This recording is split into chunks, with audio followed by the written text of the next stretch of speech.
రాష్ట్ర వ్యాప్తంగా వినాయక చవితి సందడి మొదలైంది. భాగ్యనగరంలోని అన్ని మార్కెట్లలో ఆకట్టుకునే వినాయక విగ్రహాల కొనుగోళ్లు జోరందుకున్నాయి.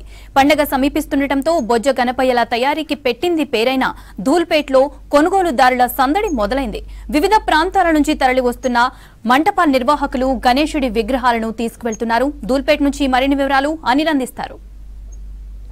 ప్రతి గల్లీలో వినాయక చవితి పండుగ షురు అయిందనే చెప్పొచ్చు. ఇక భాగ్యనగరం వీధుల్లో మాత్రం ప్రతి మార్కెట్ గల్లీ ఉన్న మార్కెట్లో మాత్రం వినాయకుని విగ్రహాల కొనుగోలుకు కూడా ఫుల్ డిమాండ్ ఉందని చెప్పొచ్చు. విగ్రహాలు కొనుగోలు కూడా జోరందుకున్నాయని కూడా చెప్పొచ్చు. పండగ సమీపిస్తుండటంతో బొజ్జ గణపయ్యలకు తయారీకి పెట్టింది పేరైనటువంటి ధూల్పేట్ నుంచి ప్రస్తుతం మనం ధూల్పేట్లో ఉన్నాము. రాష్ట్రంలోని వివిధ ప్రాంతాల్లో విక్రయించేవారు పెద్ద మొత్తంలో ఈ యొక్క విగ్రహాల ప్రతిమలు తీసుకెళ్తారు. కాబట్టి రాష్ట్రంలో చవితి సందడి సురువుకు మరో 3 రోజులు ఉన్న నేపథ్యంలో పల్లె పట్నం తేడా లేకుండా చిన్న పెద్ద కలిసి జరుపుకునే ఈ గణపతి నవరాత్రి ఉత్సవాలు కాబట్టి చాలా కోలాహలంగా జరుపుకుంటారు. ప్రతి వీధుల్లో, అపార్ట్మెంట్లో, విల్లాలలో, ఊర్లలో అంతటా జరుపుకుంటారు. కాబట్టి ఇక మార్కెట్లో కూడా వివిధ రూపాల్లో ఈ యొక్క వినాయక విగ్రహాలు కూడా కొలువుతీరాయని చెప్పచ్చు. పండగకి మరో 3 రోజులు ఉన్న నేపథ్యంలో హైదరాబాద్లోని మార్కెట్లన్నీ గణేష్ ప్రతిమలతో కిటకిటలాడుతున్నాయని చెప్పచ్చు. ఈ వినాయక విగ్రహాలు 1 అడుగు నుంచి దాదాపు 50 అడుగుల వరకు ధూల్పేట్లో తయారవుతాయి. ప్రస్తుతం కొనుగోలుదారులు కూడా ఆల్రెడీ అంటే 90% బుకింగ్ అని కూడా చెప్తున్నారు. అంటే ఇతర ప్రదేశాల కంటే ధూల్పేట్లో గణేశుడు అందంగా ఉంటాడు. తర్వాత ప్రత్యేకంగా అలంకరణ చేస్తారు. బాంబే కానీ ఇతర రాష్ట్రాల కళాకారులతో ఇక్కడ బొజ్జ గణపయ్యలకు ప్రాణం పోస్తారు. కాబట్టి ఈసారి ఇక్కడ మనం చూసుకోవచ్చు. స్పెషల్గా రామ్లాలా, శివాజీ గణేష్, గరుడ గణేష్, దగడ్ గణేష్, మహారాష్ట్ర ఫేమస్ గణేష్ అని ఇలా పలు రకాలైనటువంటి గణపతులు మనకు దర్శనమివ్వబోతున్నారు. ముఖ్యంగా ఈ పండుగకు 6 నెలల ముందు నుంచే ఈ ధూల్పేట్లో గణేష్ విగ్రహాల తయారీ ప్రారంభమవుతుందని చెప్పచ్చు.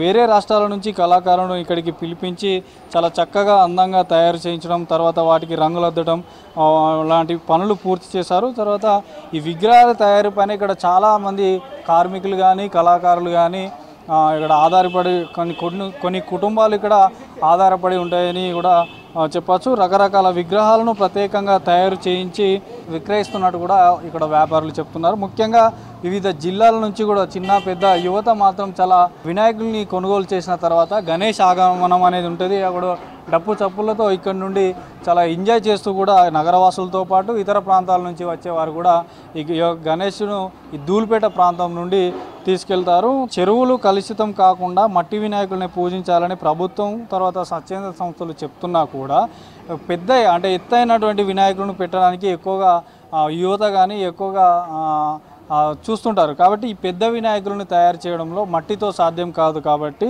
ఈ పిఓపి విగ్రహాలను తీసుకెళ్లాల్సి వస్తుంది. కాబట్టి మార్కెట్లో ఈ పెద్ద వినాయకులు మట్టి తయారు చేయడం చాలా కష్టం. వాటిని ట్రాన్స్పోర్ట్ కూడా అంటే ఈ తయారు చేసిన ప్రాంతం నుంచి మండపంకి తరలించే సమయంలో ఇబ్బంది అవుతున్న నేపథ్యంలో ఈ యొక్క పిఓపి విగ్రహాలనే వాడాల్సి వస్తుందంటూ కూడా మరోవైపు చెప్తున్నారు. సో మొత్తానికైతే పండగ మరో 3 రోజులు ఉన్న నేపథ్యంలో మాత్రం ధూల్పేట ప్రాంతంలో మాత్రం విగ్రహాల తయారీ మాత్రం జోరందుకుందని చెప్పొచ్చు. అలాగే ఇక్కడ నిర్వాహకులు ఉన్నారంటే షాప్ యజమాని ఉన్నారు. డిమాండ్ ఎట్లా ఉందో తెలుసుకుందాం. बिजनेस होता अभी तो स्टार्ट ही नहीं हुआ सर. अभी बिजनेस बहुत कम है. बिजनेस लास्ट टाइम जितना सेल हुआ था उतना सेल नहीं हुआ ये बिजनेस. मैं एक ही हेल्प करूंगा कि गवर्नमेंट से एक ही बात बोलूँगा कि प्लीज़ उनको जितने भी गरीब लोग हैं धूलपेट के जो बनाने वाले हैं वो उनके लिए थोड़ा मदद करे लोन्स के लिए या कुछ नए स्कीम ऐड करे. ये लोग ज़्यादातर सोलापुर के बाहर से लाते बेचते. बाकी के जो बनाने वाले वो लोग बहुत परेशान हो जा रहे धूलपेट के लोग. अभी लास्ट टाइम जितना बिजनेस था उतना तो बिजनेस अभी इतना नहीं हुआ. होना चाहिए था. उतना सेल किसी के पास भी नहीं हुआ. आप देखिए धूलपेट में बहुत सारा गणेश है. बिजनेस हम सोचते थे हो जाएगा बोल के, लेकिन वो उतना कस्टमर्स आए नहीं. अभी आ रहे जो कस्टमर्स आ रहे वो लोग तो आधा रेट में पूछ रहे हैं. वो लोग जितना रेट है उससे भी कम रेट में पूछ रहे हैं वो लोग. इसका मतलब बिजनेस यहाँ से दूलपेट का ख़त्म हो जा रहा है। సో గతంతో పోలిస్తే మాత్రం డిమాండ్ తగ్గింది గణపతులకు. ధూల్పేటలో చాలా పేద మధ్యతరగతి కుటుంబాలే ఉంటాయి. మమ్మల్ని ప్రభుత్వం కూడా ఆదుకోవాలి. గతంతో పోలిస్తే మాత్రం ఇప్పుడు ఈ గణపతులకు మాత్రం డిమాండ్ తక్కువ ఉంది. ఎందుకంటే కొంతమంది ఎక్కువ మట్టి గణపతుల వైపు కూడా చూస్తున్నారు. చిన్నవైనా సరే కానీ మట్టి గణపతిని పూజించాలి, పర్యావరణాన్ని పరిరక్షించాలన్న ముఖ్య ఉద్దేశంతో ఆ విగ్రహాలని ఎక్కువ పూజిస్తున్నారు. కాబట్టి మాకు గవర్నమెంట్ కూడా తగిన సాయం చేయాలని కూడా ఇటు వినాయక షాపు యజమానులు కూడా చెప్తున్నారు. ప్రజెంట్ మాత్రం ధూల్పేటలో మాత్రం చిన్న చితక అంటే చిన్న చిన్న విగ్రహాలు ఒకటి అడుగు నుంచి 15 అడుగులు 16 అడుగుల వరకు మాత్రం అయితే సేల్స్ జరుగుతున్నాయి. కొనుగోలుదారులు కూడా అమ్మకందారులు ఇటు కొనుగోలుదారులతో మొత్తం ధూల్పేట ప్రాంతం అయితే కిటకిటలాడుతుందనే చెప్పచ్చు. వీడియో జర్నలిస్ట్ శ్యామ్తో అనిల్ V6 న్యూస్ ధూల్పేట.